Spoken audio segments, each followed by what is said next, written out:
Olá, paz seja convosco, tudo bem com vocês?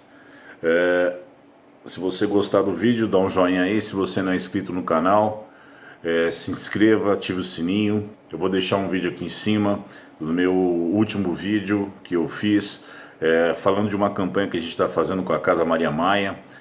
Lá você vai saber como é que você pode ajudar.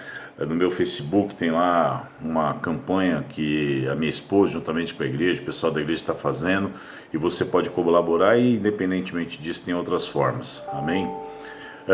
Eu queria que você pensasse comigo. Eu quero te fazer uma pergunta. Você confia em Jesus? Eu quero te fazer uma outra pergunta. Por que você deveria confiar em Jesus? Parece estranho você ouvir esse tipo de pergunta de um pastor, mas a Bíblia diz que nós devemos saber explicar a razão da nossa fé. E o próprio Deus, ele se permite ser questionado, e nós precisamos entender que toda pergunta gera uma resposta, e essa resposta muitas vezes pode ser reveladora e trazer uma revelação de Deus para nós. Mas eu quero ler um texto que está em Lucas capítulo 22, verso 42, que diz o seguinte: Pai, se queres, passa de mim este cálice, contudo, não se faça a minha vontade, e sim a sua. Jesus, em tudo, ele foi o modelo, o padrão. Nós muitas vezes transferimos para Deus as nossas frustrações e as nossas decepções humanas, e achamos que Deus, ele é muitas vezes como essas pessoas que nós nos frustramos, mas só que a Bíblia diz que Deus, ele é incomparável. E se ele é o modelo, ele não tem com quem se comparar. Ele é um modelo de vida. Uma coisa que nós precisamos entender é que Jesus, ele veio para nos ensinar a sermos humanos, não seres espirituais. Ser espiritual é ser humano, dentro da lógica e do padrão de Deus. E é isso que Jesus veio nos ensinar a fazer. E como em tudo ele foi exemplo até na oração que ele ensinou. Seja feita a tua vontade. E quando ele se coloca numa situação de total agonia, porque olha o que diz o verso 44, e estando em agonia orava mais intensamente, aconteceu que o seu suor se tornou em gotas de sangue caindo sobre a terra, ou seja, ele estava em tamanho momento de agonia que ele começou a suar gotas de sangue, porque ele estava vivendo uma vida humana.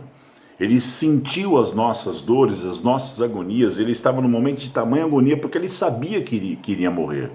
Ele já tinha passado iria passar por alguns processos, e já estava passando, e ele sabia que o final desse caminho era o caminho de morte. E mesmo ele ciente de que iria morrer por pessoas das quais talvez não viesse a amá-lo, ele aceitou pagar o preço. E ele foi modelo para nós também nesse aspecto, porque ele ensina uma oração que ele mesmo faz e vive. Por quê? Ele pede para Deus passar dele aquele cálice, mas ele diz: contudo, que não seja feita a minha vontade, e sim a tua.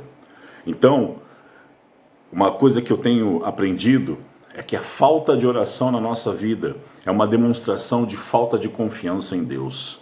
Jesus, ele foi modelo em tudo. Ele foi modelo na oração que ele ensinou. Ele foi modelo em se submeter à vontade do Pai. Ele foi modelo, inclusive, em orar, em buscar o Senhor no momento de sua maior agonia.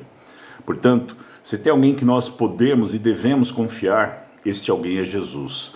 E eu quero que você entenda, Jesus jamais te pedirá algo que ele já não tenha feito por você.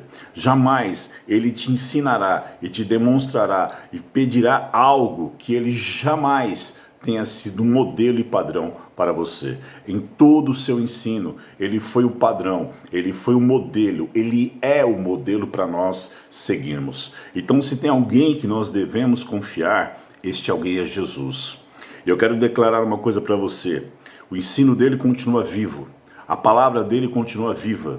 Sabe por quê? Porque ele é a palavra. E ele ressuscitou.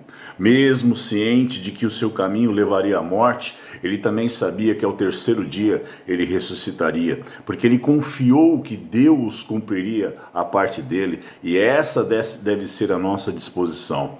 Então, nesse tempo de tamanhas incertezas, que a gente tem a convicção de que o melhor a fazermos é confiarmos em Deus, confiarmos em Jesus e depositar a nossa esperança em oração, nos submetendo à vontade dele, ciente de que ele vai responder de um jeito ou de outro, mas que a gente tenha a capacidade de declarar como ele declarou. Contudo, Senhor, que não seja feita a minha vontade, mas a sua. Por quê? Porque a vontade do Senhor é muito melhor. Porque mesmo que num primeiro momento, como Jesus, ele enfrentaria a morte, no final haverá uma bênção e um propósito de Deus sendo cumprido em nós, e nós poderemos vivenciar o melhor de Deus para a nossa vida. Amém? Pense nisso, confie no Senhor. Nesse tempo de certeza, ore, busque e diga: Senhor, que não seja feita a minha, mas a sua vontade.